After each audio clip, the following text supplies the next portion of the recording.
With so much talent in the seiyuu industry, sometimes there are some transitions to the music industry that go under the radar. There are multiple cases of seiyuu with massive singing skills that end up not having success in their solo endeavors for a wide variety of reasons. By the end of the day, if people had given them a chance, and if only those seiyuu had the proper support by their music labels at that time of their debuts, they could have been successful. Let's kick off this episode of Seiyuu Lounge.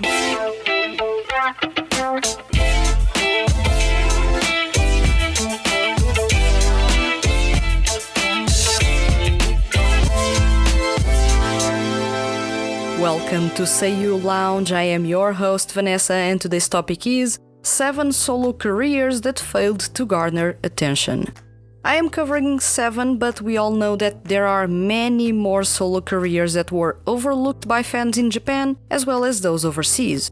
If you checked episodes 50 and 51 of Seiyuu Lounge, you now have an idea of why seiyuu sometimes don't experience success as solo artists. Rushing solo debuts, either too early on in their career or when they are not popular enough to justify risking a career as a solo artist, bad timing, a bad music label supporting them, lack of consistency in their sound, or even complete lack of direction as artists are some of the reasons behind those solo careers that failed to grab the attention of the masses in Japan. Let's cover some of those cases. Daisuke Kishio.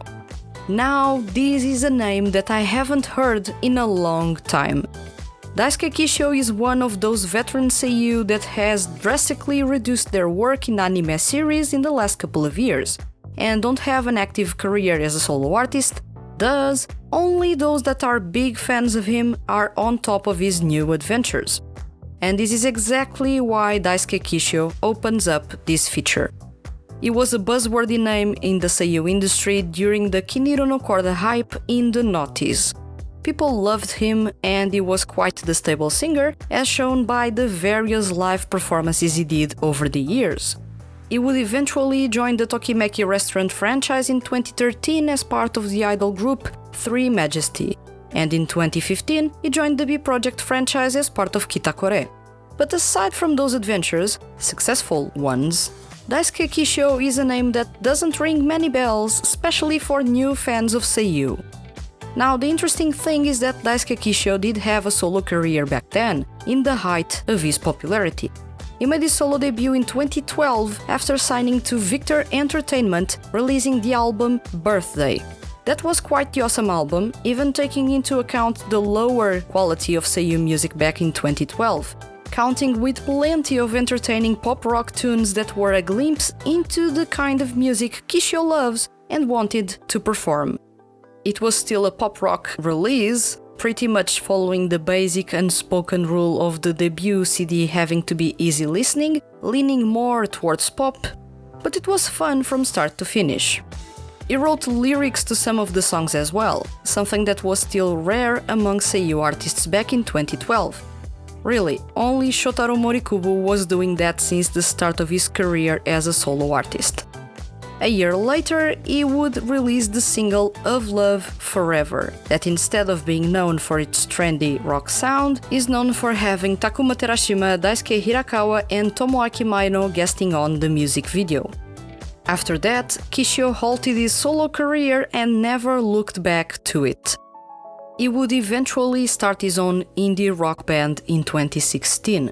As a solo artist, Kishio was not that popular though. His CDs sold poorly, and that, allied with the want to do something different from just pop-rock music, may have been at the core as to why his solo debut failed to garner attention and quickly after it came to a close. Daisuke Hirakawa. Daisuke Hirakawa is yet another seiyuu that had a solo career, and let me tell you that it was one of the most solid in the early 10s. Hirakawa made his debut as a solo artist signed to Lantis, releasing the mini-album Hikari no Tobira in 2009.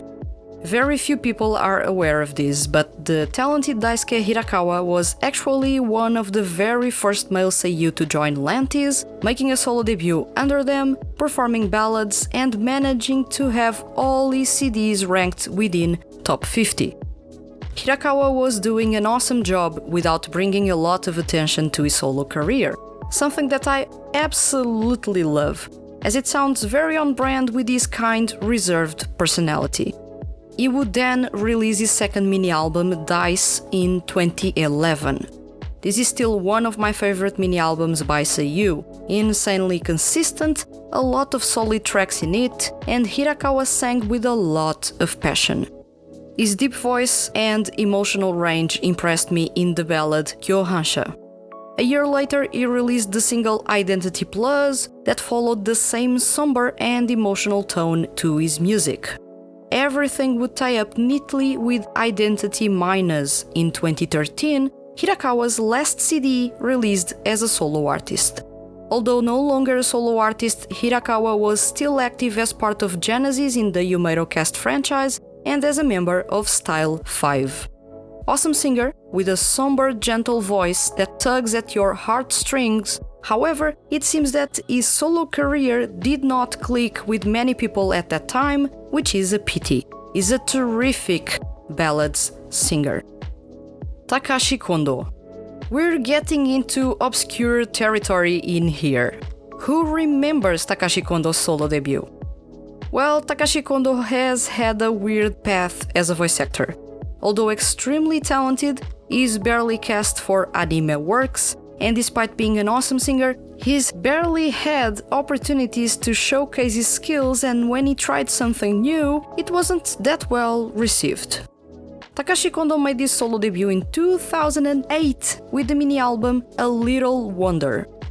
His debut was made during the Katekyo Hitman Reborn hype, and as such, he even covered the song Sakura Addiction from the anime series. While this is something rather obscure, or should I say not really talked about, I believe that you should be aware that Kondo's cover of Sakura Addiction was the first ever song by a male seiyuu to be ranked several weeks in a row on Oricon's charts.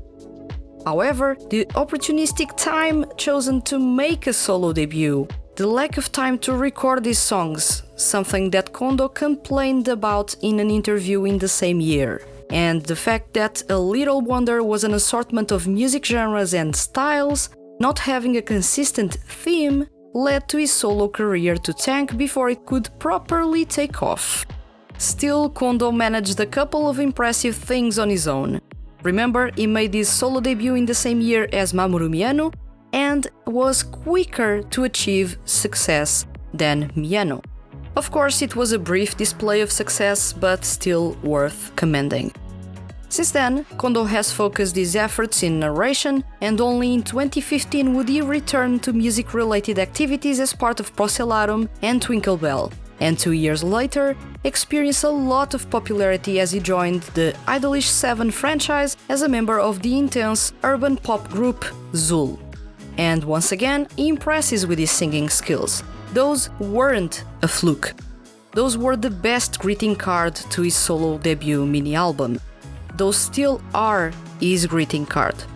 And even if Kondo is quite the intense dramatic singer, being a bit too theatrical and at the same time way too conventional in his performances, his low vocals and solid mid-tones are always a treat to listen to.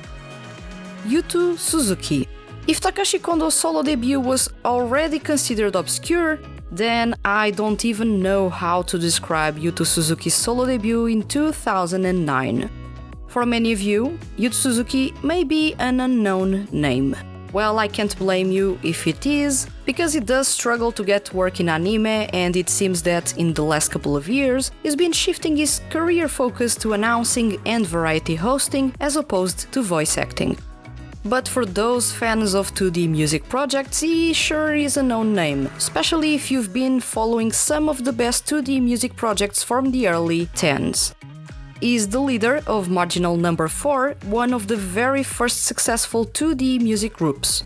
Although the Pythagoras production and by extension Marginal Number 4 are far from having the same popularity levels they experienced in 2013, when they were, alongside Utapri, the only two active 2D music projects.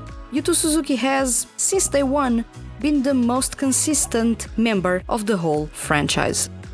And thus, even before joining 2D music projects or even being popular as a voice actor, Yuto Suzuki tried his chance at making a solo debut. He made his solo debut with the single Garden of Eden, with the popular J-pop singer Masami Okui as his mentor. How to explain the weird things that happened to his career, and especially during what is his only CD release? Garden of Eden was an instant failure. The CD did not rank within Oricon's top 100, and soon after, Masami Okui, Suzuki's mentor and lyricist, left him stranded, no longer supporting his solo career from that point on. With an indie music label supporting him, well, they barely supported him, the failure of the debut CD, and the departure of a star from Suzuki's solo career, the end to a career that could have been successful had everyone been more patient, was the only thing that could follow. After putting a close to his solo career, Suzuki joined several 2D groups, but to this date is best known for his work as part of Marginal Number 4. Highly underrated, with a gentle, honeyed singing voice and a solid skill set that made him stand out even among Toshiki Masuda, Ken and Takahashi Naozumi, that on paper were more popular and skilled, Yuto Suzuki was a victim of bad timing and lack of commitment from those responsible for his solo career. Yuki Kaji. If there is a seiyuu that almost everyone around the world and fan of anime knows about, is Yuki Kaji. He's a superstar seiyuu, successful at everything he endeavors to. Well, unless you're talking about his solo career. That is the only occasion in his career in which Kaji didn't experience success. Kaji was really popular as part of the seiyuu group J-Addict, and in 2012 he signed to Lantis as a solo artist, making his solo debut with the single Sense of Wonder. The single paled in comparison with the quality of the music he had been performing with J-Addict, also signed to Lantis up until then. Additionally, Kaji showed that he struggled a bit with control over his singing tone, delivering performances that today wouldn't happen. A couple of months later, Kaji released the single Hello, and some of the issues were still present. The music was still lackluster, while Kaji proved that he was working on improving his singing skills, but was still far from sounding as solid as he does today.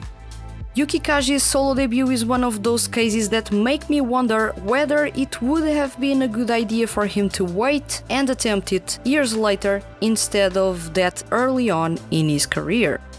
At the same time, you have to raise the question of whether or not he was doing that for extra cash, which is acceptable as seiyuu early on in their career barely earn enough to eat, or if he actually loved the idea of being a solo artist.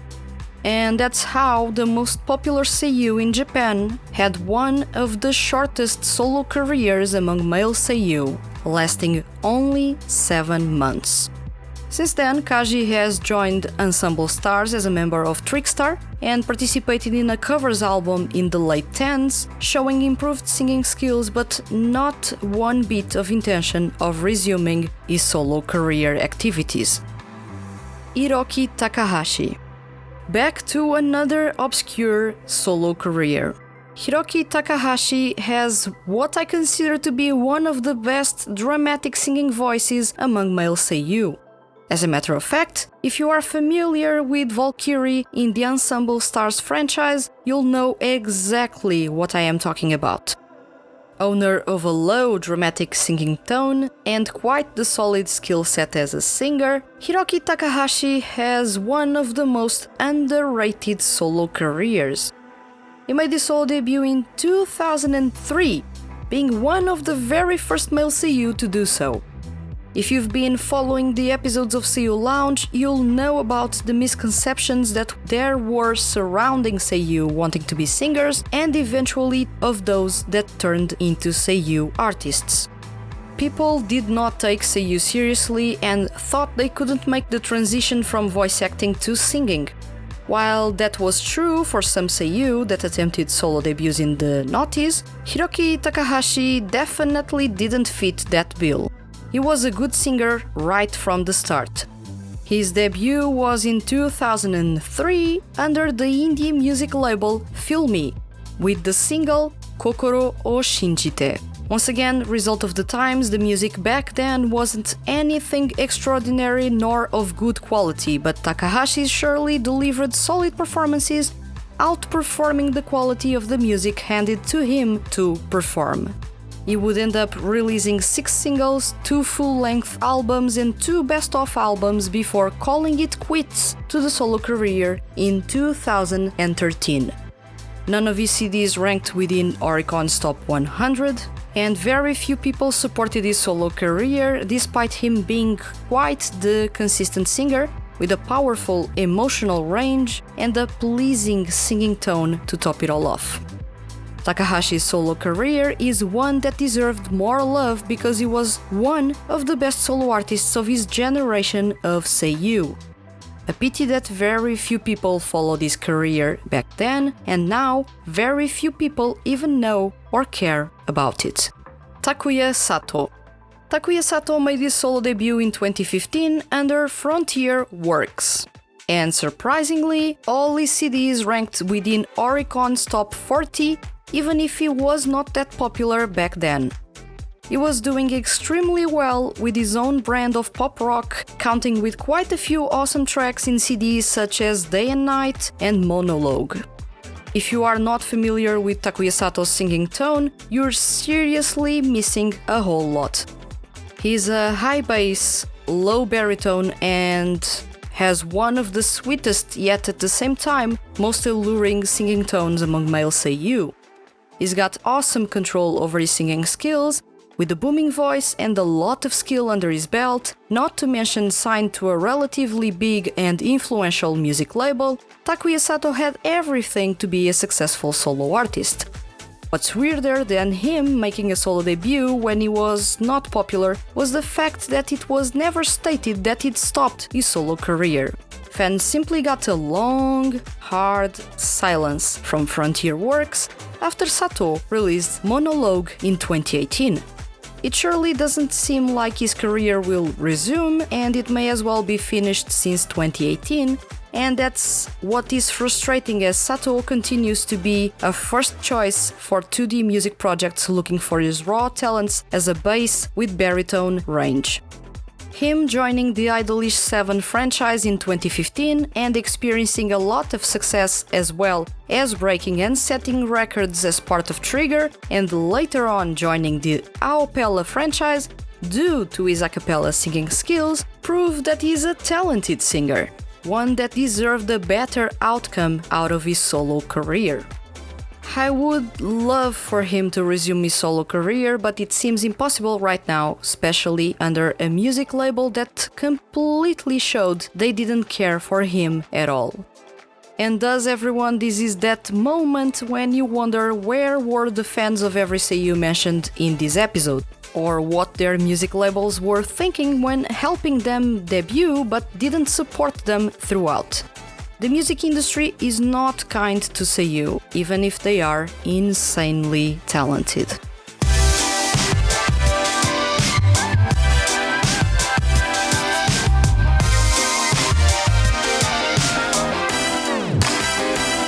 These were just some of the solo careers that failed to garner the attention of Seiyu fans.